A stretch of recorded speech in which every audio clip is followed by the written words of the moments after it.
Um, right.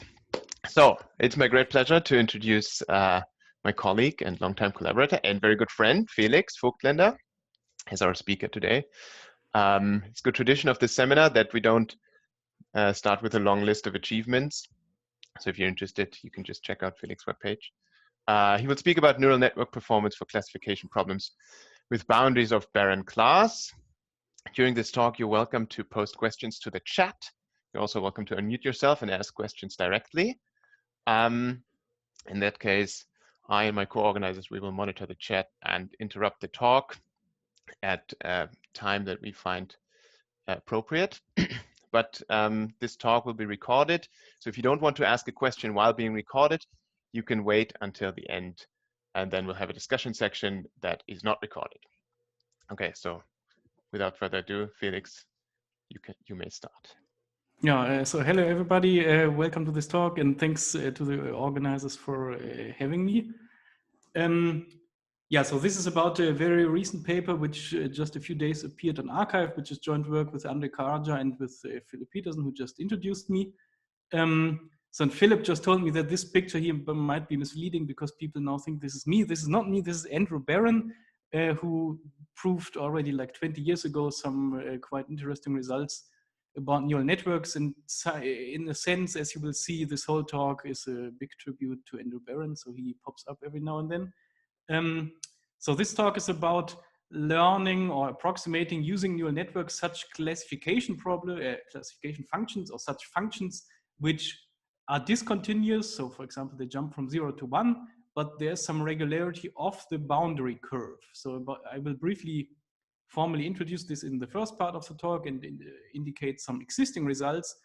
And the point is there are existing results when you can approximate such functions when the boundary has a CN regularity. But the problem is then you run into the curse of dimension, and using technology or theorems developed originally by Andrew Barron and recently also by Y&E and Stefan, who is a co-host here, we will see how you can avoid the curse of dimension for approximating such functions. So in the second part, I will introduce these Barron-style classes. And then in the third part, I will talk about how you can use these existing bounds to get dimension-free approximation bounds for such functions.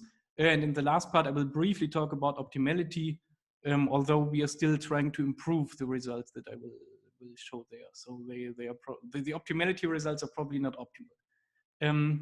Okay, so let's start briefly talking about these functions with regular boundaries. And the question is, why would anybody look at these? And for me, the motivation is that nowadays, or at least in some problems, neural networks are used to solve classification problems. For example, in such a digit classification problem, you give the computer a handwritten digit and it should output one of the labels 0 to 9. And of course, if you really insist on the computer outputting one of the labels 0 to 9, this cannot be a continuous function just because the value set is discrete, I mean, unless it's constant. So I imagine that the landscape looks somewhere like this. You have a region where everything is classified as 1, a region where everything is classified as 0, and so on.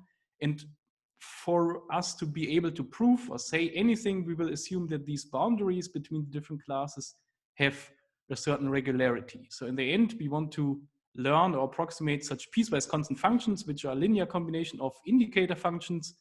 And as I said, we will assume that the boundary of these sets Bi has some regularity.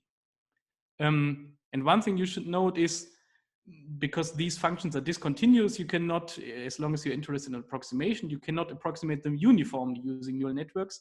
So we will measure the error in LP with respect to some underlying probability measure. And for simplicity, I will only talk about the case where you have exactly one term in the sum. The generalization is not too difficult, but to keep this talk a bit simpler, I will do this.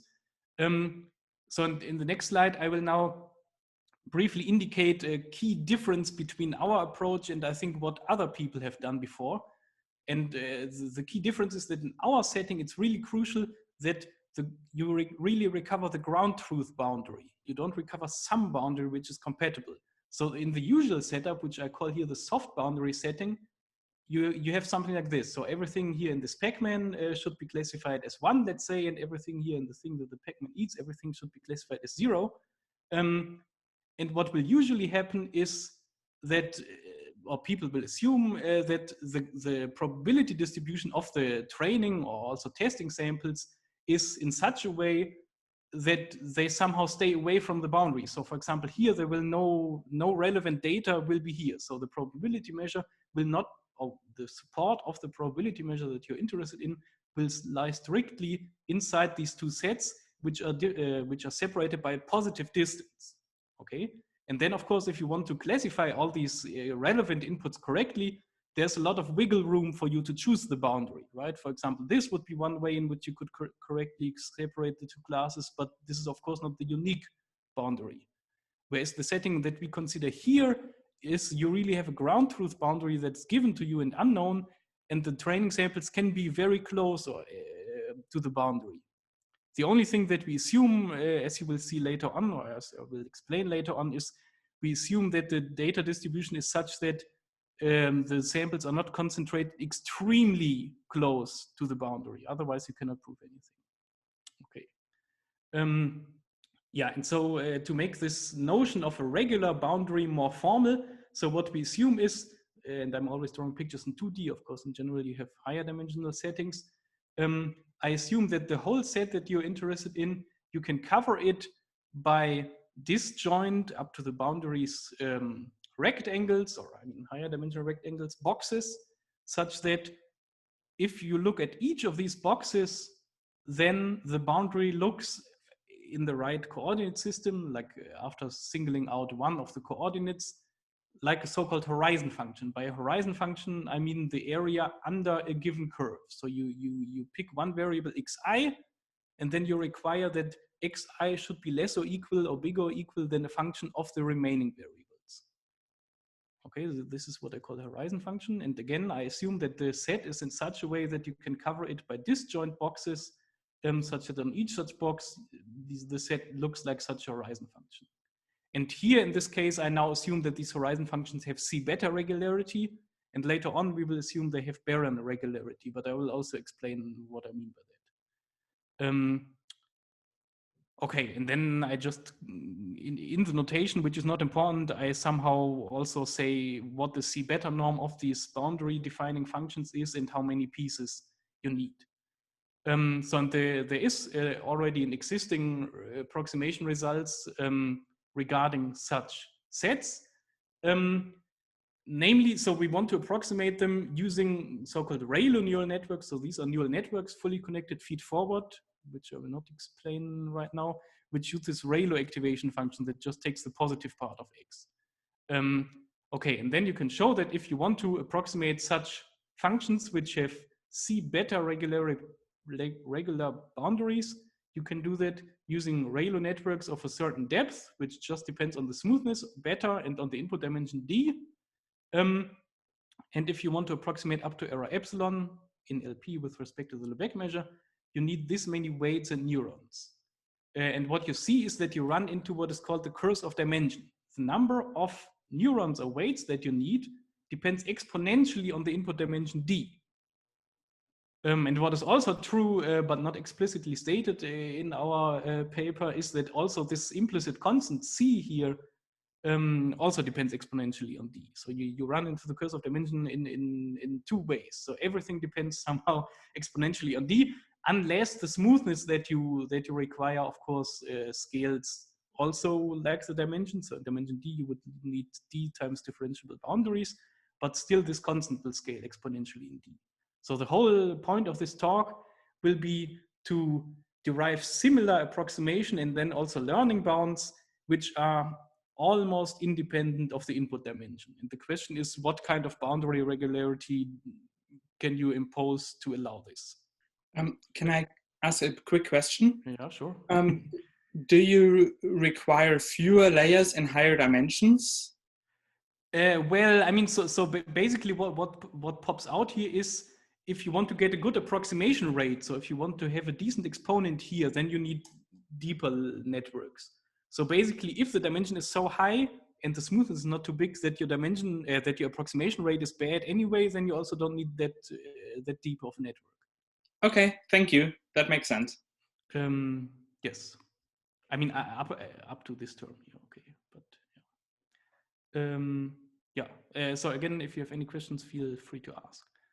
Okay, and so the whole idea for overcoming this curse of dimension has also been in the last 1 or 2 years exploited by quite a few other people that I will mention. So this is all based on the work of Andrew Barron, who showed that for certain function classes you can break the curse of dimension using neural networks. And let me briefly repeat the result, because I think it's quite nice, and also the proof, I like it quite a bit.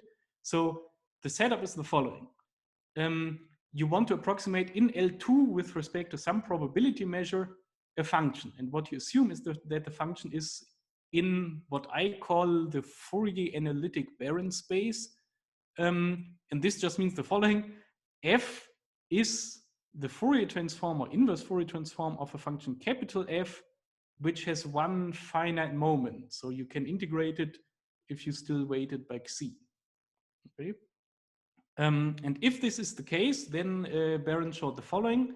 If you consider shallow networks using the Heaviside activation function, which is just the indicator of the positive numbers, non-negative numbers, then using a shallow network with n neurons, you can achieve approximation error in L2 of 1 over square root of n. And here you get, so the implicit constant, or the constant, depends exactly on this first moment of the Fourier transform of f. And you can also make it in such a way that the sum of the network weights is bounded by this number 2 times Cf, where Cf is this constant. Yeah, and just because I like the proof so much, let me briefly indicate how this works. I mean, this is not my result, but I like it, and I think it's a nice proof. So what he shows in the first step is, and I'm not going to explain how he does that here, he shows that you can write f as an integral, so like a continuous sum if you want, or continuous linear combination of a lot of such Heaviside functions, so of a lot of one neuron networks. And I mean, this is not trivial, but once you know that this is possible based on this assumption here, if I give you 2 hours and you sit down, you will be able to do this. Again, it's not easy, but okay, just believe this. And the point is that this measure with which you integrate over the scalars here, over the weights here, and over the biases here can be done in such a way that the integral over just C, over the weight, the output weight, is bounded by 2 times this constant Cf here. Okay, and what you then do is, it's a bit contrived, so you define a new measure mu, which is just absolute value of C over some constant times d nu, so this is then a probability measure thanks to this. And then what you do is you select randomly output weights, input weights, and biases, and define this random function phi n here. And then you can convince yourself easily, because of the way I set up this measure here and because of this identity, that in expectation phi n of x is exactly f of x. And you can also verify that the variance of phi n of x is bounded like this. And the point is that you're adding, I mean, you're taking the average of n independent random variables, and each of these is bounded by just the constant c nu, and then everything pops out. And then you apply a Fourier argument and get out the resulting bound. So it's a really nice probabilistic method kind of proof. You set up some measures such that in expectation you get the right function, and then you sample and take the mean. Okay, but this is just L2 approximation, and also more recently other people, including Stefan and Wine and E, based on this proof, this is also why I'm showing it, introduced new spaces which are called Barron spaces. So now I will introduce 3 different spaces which are all used in the literature and which are all called Barron spaces. Okay, and I will always consider functions on the unit ball, and omega will always be the space that we just had before. So output weights, and biases. Okay, and I say function f is in the Heaviside Barron space, denoted by BHD, so input dimension D, Heaviside activation function Barron space, if you can write it in such a way, just like before, with this integral here finite, with some measure nu, which can even be a complex measure, by the way. Yes, and for the ReLU activation function, you do essentially the same thing. So you consider the ReLU activation function, and then you say f is in the Barron space with respect to the ReLU if you can write f as such an integral against one layer, one neuron ReLU networks, where now this integral over the weights should be finite. Okay, and one question is, why am I here considering this kind of integral and here this integral? The point is that in the Heaviside function, if you replace b and w, if you rescale them, you don't change at all the resulting function, right? Whereas for the ReLU, you can put positive scalars outside. So just to get a reasonable notion of norm, this is the only way that you can make sense of it. Okay, and the last one is the Fourier-analytic Barron space, which is actually the space considered by Barron. So this is just before. F is in the Barron Fourier space or in the Fourier-analytic Barron space if you can write it in such a way, and the Fourier transform capital F has one finite moment. And of course, now the question is, how are these three spaces related? Or at least for me, this is the question because I'm a function space kind of guy. So let me briefly talk about this. Because also, I mean, later on in the next section, we will impose that the boundary of the set should be from the Barron-class. And the question is, which of the three should I pick? Or does this even make a difference? Yes, so the long story short, this is how these spaces look. So the Heaviside Barron space is the biggest one. It contains both the ReLU and the Fourier Barron space. And the two have, of course, a non-trivial intersection, but neither is contained in the other.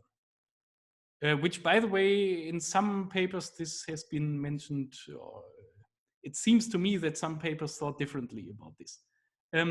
Okay, so what's easy to see once you digest these definitions is that everything in the Barron Fourier space is a C1 function, everything in the ReLU Barron space is a Lipschitz continuous function, but in the Heaviside space, they are discontinuous functions, just because if you pick nu to be a Dirac delta at one point, you get exactly such a Heaviside function, right, which is discontinuous. And in the same way, you see that the ReLU space, ReLU Barron space is not a subset of the C1 functions because the ReLU is in there, which is not C1. Okay, this already tells us quite a few things. This tells us that the Heaviside Barron space is not contained in any of the others, and that the Fourier space is not a subset of the ReLU space. Then you can convince yourself what is shown here, that the ReLU space is contained in the Heaviside space. And this you just see by representing the ReLU function as an antiderivative of the Heaviside, more or less. And then once you have this identity here, which takes 2 minutes to verify if you're as stupid as I am, you can plug this in the definition here and see that everything works out. And the original proof by Barron, this was the very first step, shows that if you're in the Fourier Barron space, then you're also in the Heaviside Barron space.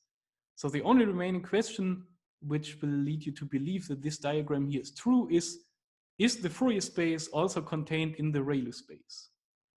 And some papers said this is so, some papers said no, or I mean, some papers did not say that it is true.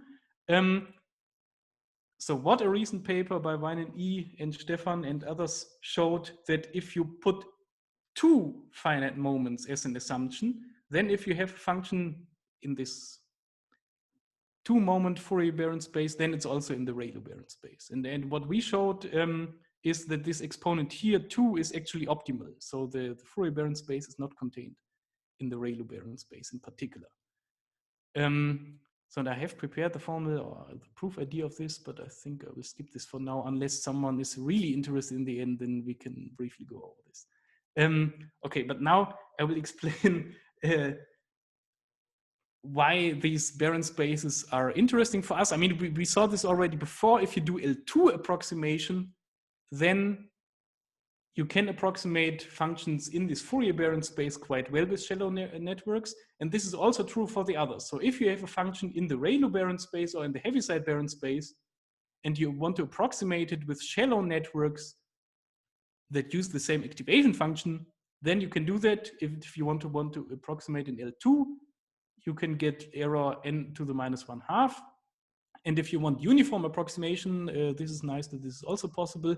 Then you also get rate n to the -1/2, and you pay this factor square root of the input dimension. And this is basically a variant of the original proofs by Barron. So he, in a later paper, also did uniform approximation. But here I'm again citing a more recent paper where this was shown. Yeah, and okay, just 2 comments. So here you cannot just approximate it by some shallow networks. You also get very precise control over the network weights. So the sum of all the network weights is uniformly bounded. And again, since we just saw that the Heaviside space is contained, the Fourier space contained in the Heaviside space, this also shows that if you're in the Fourier space, you can uniformly approximate it using shallow Heaviside networks. And so what we showed, and which is, or at least here I'm attributing it also to Barron, is that also you can approximate using ReLU networks functions uniformly, which are in the Fourier in the Fourier-analytic Barron space. So if you have a function in the Fourier-analytic Barron space and you want to approximate using ReLU networks, then you can again do that with error n to the -1/2, and you incur this dimension factor square root of d. And you can do that using uniformly bounded weights, but you cannot do it using summable weights, because otherwise this would imply that f belongs to the Barron space with respect to the ReLU function, and this is not true in general, as we just showed. Okay, and why am I attributing this in any way to myself? I'm not really, but there's a tiny gap in the original proof by Barron, at least as far as I'm concerned. And because of this, we just reproved the whole thing. But the whole idea is due to Barron. Okay, so I'm not claiming any originality here. Yes, and how we do this is we put a slight twist on Barron's argument. So we do not show that you can write f as an expectation of ReLU networks, but we show that you can approximate f using a function g up to error n to the -1/2, which then can be written as an expectation of ReLU networks. Actually, there's a 1/delta here missing. So of course, so what I'm doing here with this h delta, I'm trying to approximate the Heaviside function, and I'm doing that by a very steep piecewise affine linear function. So there's a 1/delta here missing. Okay, and then once you've written this as the expectation, you can then use pseudo dimension bounds from machine learning to get this uniform approximation bound. Okay, but enough with all the Barron spaces. Why you probably came here was because in the abstract I said that I would be approximating or learning actually functions with Barron-class boundary, and this is what we're going to now do. So I said before that what we don't allow is if the input measure, the underlying probability measure, is very concentrated on the boundary. And this is now a technical condition to exclude this. So let me first define, or I mean, the measures that we allow are so-called tube-compatible measures. What is a tube-compatible measure? To explain that, I first have to explain what I mean when I say tube. So if you have any function f, then I consider the epsilon tube around the graph of f. So I'm basically along the y-axis in distance epsilon, I'm forming a tube. So formally what you're doing is you have a function of d minus 1 variables. And then the epsilon tube is a subset of Rd, which contains all those x for which the coordinate xi is at most epsilon away from f of xi, where x superscript I is where you exclude the ith coordinate. But okay, so long story short, you should imagine such a thing here just in higher dimensions. So you have any graph of a function and you take an epsilon tube around that, more or less. And then I say a Borel probability measure, or actually a finite Borel measure, is tube compatible with parameters t and alpha if the measure of each such tube decays like tau times epsilon to the alpha. So the most important parameter is the alpha, because it tells you how quickly this measure goes to 0 as you make the tube smaller and smaller. And the tau is just the constant here. And of course, I mean, this is maybe a brutal definition. So the question is, can I give you at least one example of such a measure? One example is if you have a measure which has a bounded and integrable Lebesgue density. So lambda here is the Lebesgue density, Lebesgue measure. Then you can choose alpha to be 1. This is just a Fubini type argument. And more generally, but also more weird, if you take the product measure of D measures where the distribution function of each of the factors is alpha Hölder continuous, whatever that means, then you can convince yourself that the resulting probability measure, the product measure, satisfies this condition here. Okay, now, but okay, maybe the most important example is you take the uniform distribution on a set, on a bounded set with non-empty interior. So basically you take Lebesgue measure times the indicator of a set. Yes, so this you should keep in mind, and then alpha is just 1. This is the most reasonable setting. Okay, now just as a reminder, when I say a set has Barron boundary or Barron regular boundary, what I mean is that again, you can cover the whole set using disjoint cubes or rectangles up to boundaries, such that on each of these rectangles, the set looks like a horizon function where the boundary defining function, this G here, now comes from the Barron space. And which Barron space do I choose? I choose the Fourier Barron space. But you can also choose the others if you are so inclined. At least you can use the ReLU Barron space. But let's stick with the Fourier one. Okay, now how are we going to approximate the whole thing? So in the end, we want to approximate this indicator function of a set with Barron regular boundary. And I already showed you before that you can approximate Barron regular functions with shallow networks up to error n to the -1/2. It's also not hard to see that you can approximate the Heaviside function using ReLU networks by just making the slope steeper and steeper. And then by composing the two and carefully controlling the error, which I'm somehow omitting here, but it's not too difficult to do, you will then see that you can approximate quite well such horizon functions. And this again uses that we have a tube compatible measure, because what you're doing is you are first approximating the function g. So what you will get is, you will get as the approximation an indicator of a slightly shifted function. And then you can, using this tube condition here, you can estimate the resulting error. And then by imposing or using a partition of unity argument, you can approximate the whole thing. So what you then get is the following result. So you want to approximate such a indicator function which has Barron regular boundary. And what I'm saying is you can do that up to error n to the -α/2, where again if you think Lebesgue measure, then alpha is 1, so you again get error n to the -1/2. And how do I measure the error? I just measure the measure of the set where the two things differ. And actually this should be a p and not a mu, sorry about that.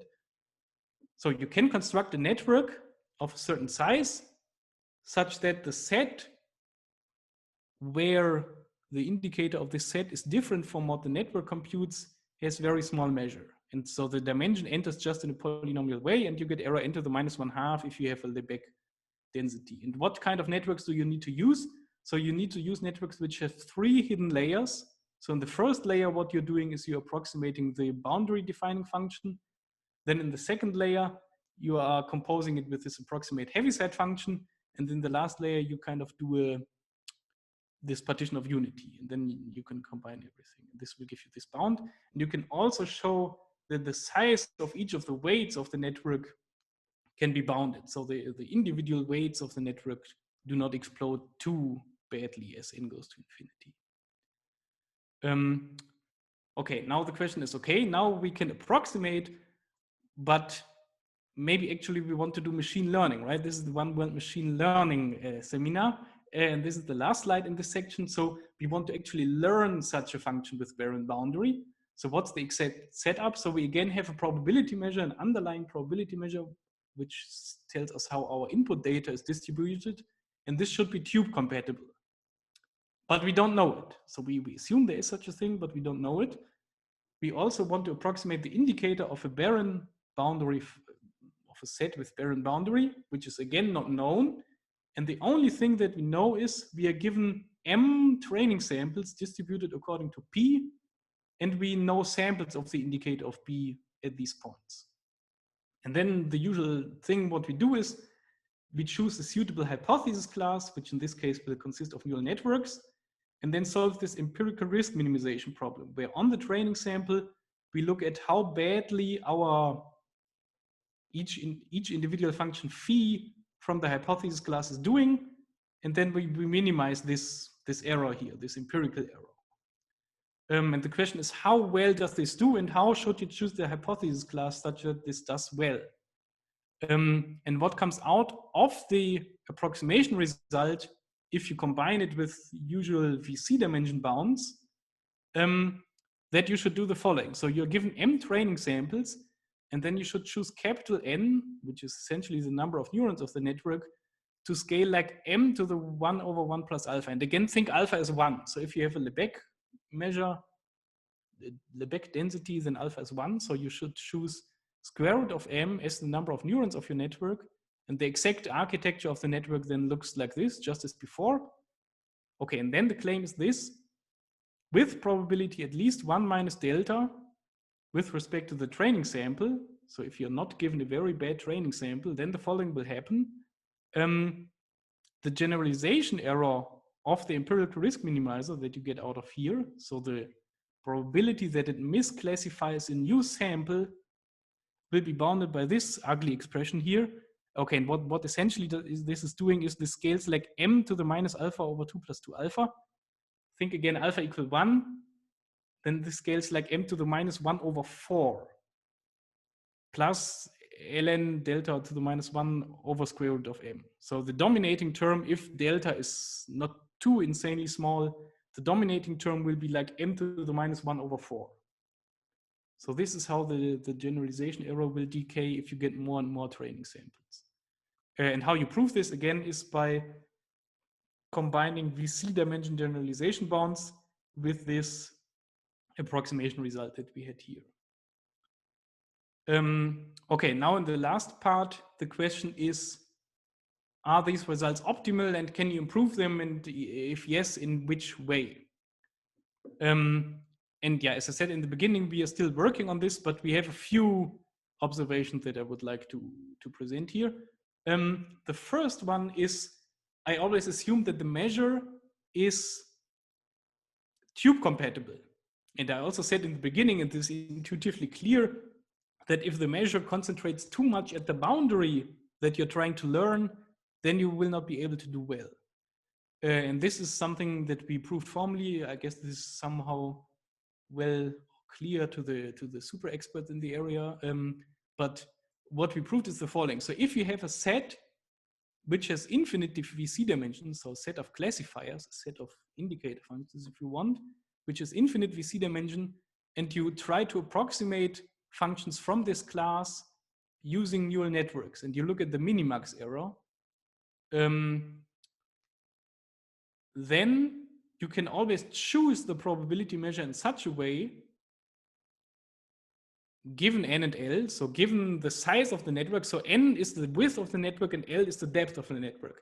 And given n and L, no matter how large, I can always choose a probability measure such that this class of neural networks will do badly, in the sense that you can find a function in the function class such that no matter which networks you use, the approximation with respect to this probability measure will always be bad. So this is the first thing that we showed. And then based on this, so this is for each given n and L a measure, which could depend on how you choose the width and the depth of the network. And then what you can show based on this, by just taking a suitable series of such measures, weighted series, is that given any null sequence, so you prescribe how quickly you want or how slowly you want the error to go to 0. This could be like log of 1 over log of n, if you want. and you tell me how quickly you want to increase the width and the depth of the network, then I can find a probability measure for you such that if you're trying to approximate functions from the function class f using networks of this width and this depth, you will have error at least epsilon n. So no matter how slowly you make this epsilon n sequence decrease, you will always be able to find such a measure so that you cannot beat this rate. And then, okay, I will talk about the proof in a second. But the second thing is that we showed that if you look at the indicators of such Barron-class boundary sets, then the VC dimension is actually infinite. So in this abstract result, you can put in our Barron boundary functions, and this will tell you that if you are interested in general probability measures, you cannot get any non-trivial approximation rate and also not any non-trivial learning rate. Okay, and how do you prove this?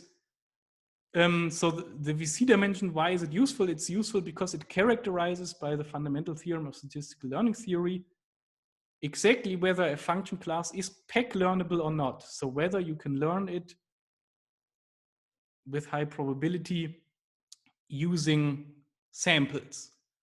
And we assume that the VC dimension is infinite. So then the fundamental theorem tells you that the class is not PEC learnable.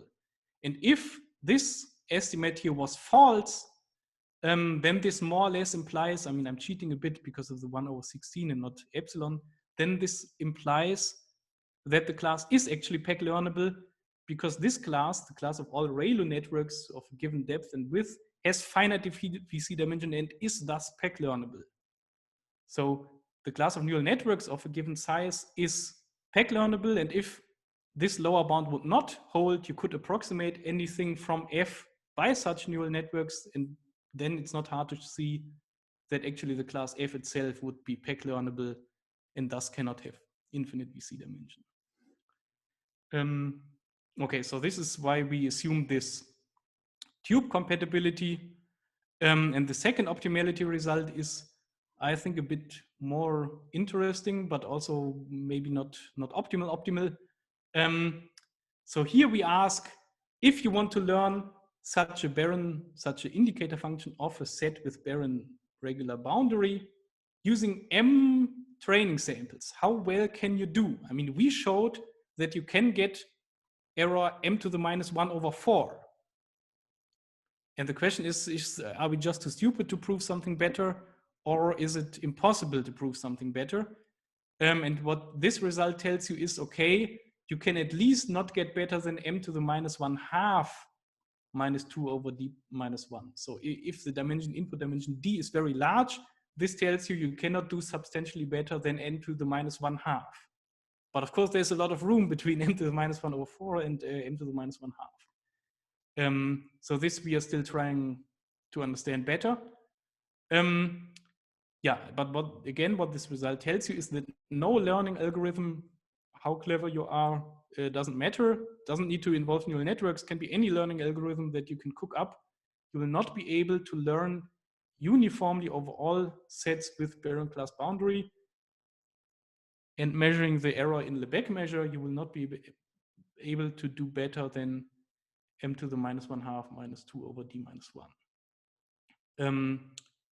Okay, and just briefly how you prove this. So basically the idea is to show if you could learn such functions better than this, then you could learn Sobolev functions from point samples better than is actually possible.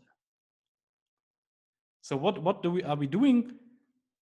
Given a Sobolev function of a certain regularity, we know that the function also belongs to this Fourier Barron space. And what we then do is we consider the associated horizon function. So we consider the indicator function of the set under the curve. So now if we can learn all Barron boundary sets very well, then we can learn in particular these indicator functions very well. And I now use this to show that you can learn the function itself well from point samples of the function. But note, of course, there's a difference between point samples of the function f and point samples of this horizon function. So there's still something we need to do. So what we're doing is assume we are given point samples of the function. So we are given m input samples randomly from -1 to 1 to the d minus 1. And we get f evaluated at these points. So we try to learn f, the function defining this boundary, from point samples. And then what we do is we sample a few more uniform points between -1 and 1, stack these together to get these xi, which are then uniformly distributed in -1, 1. And since we know f of zi, we can also compute the corresponding samples of this Barron boundary function. Okay, so now we have a valid training sample for learning this function here. So we just put this in our learning algorithm, which will then give us an approximation to this function here. And then, so what you see here, if you integrate from below to the top this function, you get up to an additive constant, you get exactly the function f itself. So this is what we do. We consider the approximation that we get, or the learned function. We integrate it in this way. And by this, you get then an approximation to the original function f that you started with. And then, I mean, I'm sweeping under the rug a lot of details now, but it is known how well you can approximate or estimate or learn a Sobolev function from m point samples using a randomized algorithm. And by this, you get this lower bound. Okay, so I mean, maybe this was all a bit technical, but the take-home message is what you're doing is, if you could learn such Barron-class boundary functions very well, you could learn these horizon functions very well, and this allows you to learn the boundary defining function very well, which is better than is actually possible. Yeah, so with this, I would like to close. So briefly, what did we cover? I talked a bit about these different Barron spaces, and I hope at least if you're a function space guy like I am, this was a bit interesting, otherwise maybe overwhelming. If you didn't know this, I think it's an interesting thing to know that you can approximate such functions from the Barron classes uniformly with shallow networks independent of the input dimension, with an approximation rate independent of the input dimension. Then in the second part, we talked about how well you can approximate and learn such functions which have Barron-class regular boundary. And in the last part, I briefly talked a bit about how optimal these results are. In particular, you cannot get anything for general measures, and there is a lower bound for how well you can learn such functions, but there's a mismatch or a gap between the upper learning rate that we get of m to the -1/4 essentially, and the lower bound of essentially m to the -1/2. And we think we have an idea how to at least get a bit closer, but this is still, we still need to think quite a bit about this. Yeah, so thank you very much. Questions, comments, counterexamples.